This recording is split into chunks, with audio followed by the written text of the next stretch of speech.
कुछ जगहों में कहानियां होती हैं, कुछ में रहस्य और कुछ जगहों में तो पूरी की पूरी दुनिया ही समाई होती है।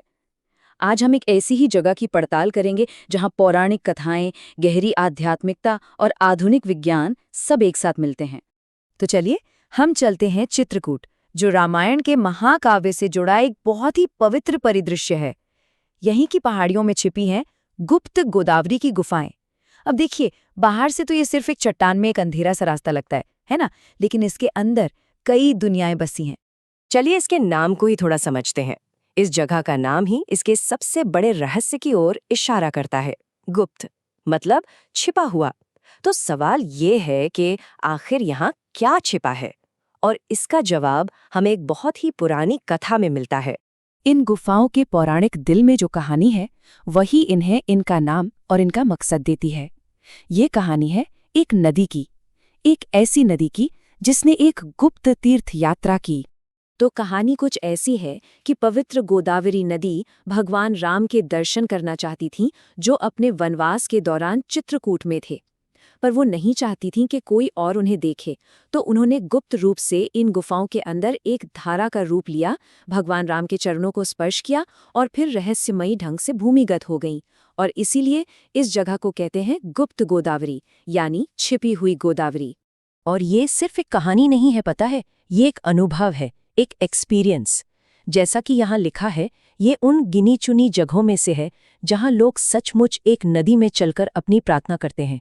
ये बात उस पुरानी कथा को आज के असल अनुभव से जोड़ देती है। तो चलिए अब इन गुफाओं के अंदर चलकर देखते हैं। ये एक ऐसी यात्रा है जो दो बिल्कुल अलग अलग दुनियाओं से गुजरती है, जहां रोशनी और अंधेरे की अपनी अपनी कहानी है।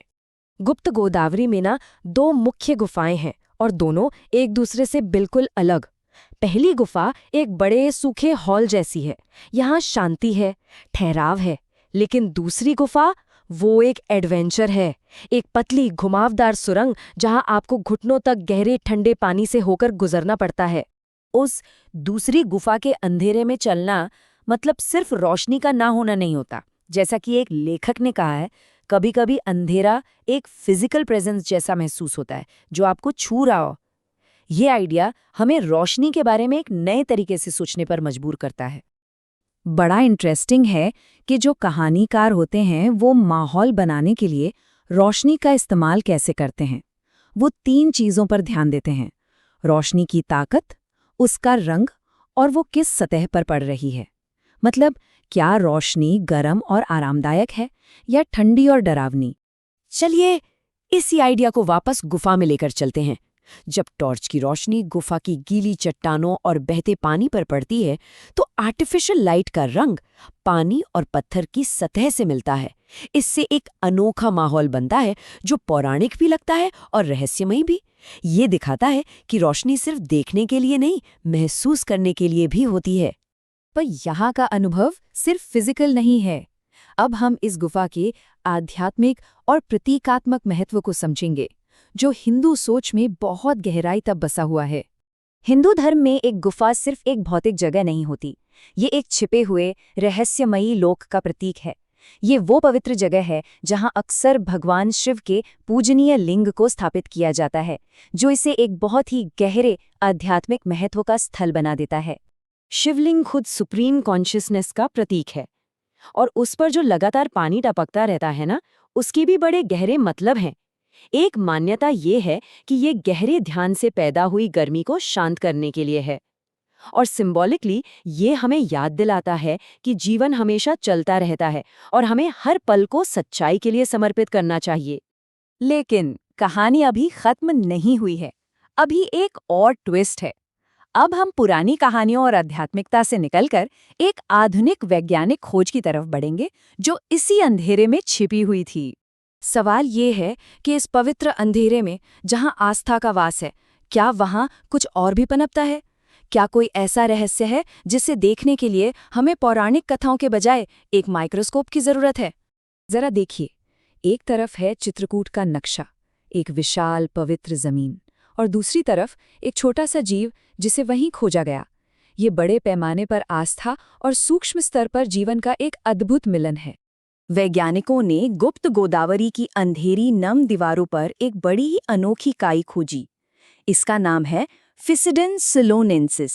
ये कोई साधारण काई नहीं है, ये एक ईकैड है। मतलब इसका एक स्पेशल रूप जो सिर्फ और सिर्फ इसी गुफा के अनोखे माहौल में पनपा है। ये अपने आप में एक कमाल का उदाहरण है कि जीवन कैसे ढल जाता है। इस काई ने गुफा में रोशनी की कमी और बहुत ज्यादा नमी में जिंदा रहने के लिए खुद को विकसित किया है। ये एक खूबसूरत वैज्ञानिक सबूत है कि जीवन सबसे मुश्किल हालात में भी अपना रास्ता खोज ही लेता है। ठीक वैसे ही जैसे गोदावरी नदी ने भगवान राम तक पहुंचने के लिए एक गुप्त रास्ता खोजा था। तो आखिर में हम कहाँ आके खड़े होते हैं? हम एक ऐसे पॉइंट पर पहुंचते हैं जहां पुरानी कहानियां, गहरी आस्था और साइंस एक दूसरे से मिलती हैं, एक दूसरे को काटती नहीं। तो इसका मतलब ये हुआ कि गुप्त गोदावरी को देखने के कई अलग अलग नजरिए हो सकते हैं और सभी सही हैं। पौराणिक नजरिए से ये रामायण का एक मंच है, आध्यात्मिक नजरिए से ये चेतना और भक्ति का प्रतीक है, और वैज्ञानिक नजरिए से ये एक यूनिक इकोसिस्टम है जो एक बहुत ही खास जीव को पनाह देता है। यहाँ ये तीनों नजरिए एक दूसरे से टकराते नहीं हैं, बल्कि ये तो एक ही पवित्र जगह की कहानी बताने वाली अलग अलग भाषाएं हैं। एक कहानी नदी देवता की है, दूसरी सुप्रीम कॉन्शियसनेस की, और तीसरी अंधेरे में जिंदा रहने वाली काई की। और ये हमें एक सोच के साथ छोड़ जाता है, दुनिया में ऐसी और कितनी पवित्र जगह होंगी जिनके रहस्यों को समझने के लिए हमें आस्था और विज्ञान दोनों की जरूरत है।